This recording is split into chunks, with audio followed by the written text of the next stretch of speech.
Hey everybody, I'm taking video of this because it's really pretty interesting.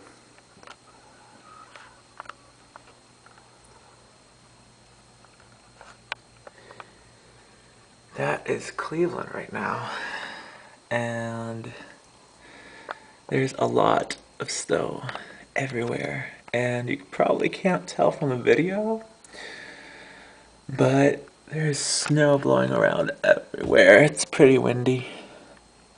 And the visibility sucks right now to start with. Like, you can hardly even see the bridge over there. And that's like over there.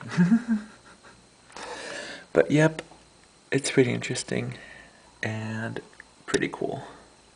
So, let's catch you later.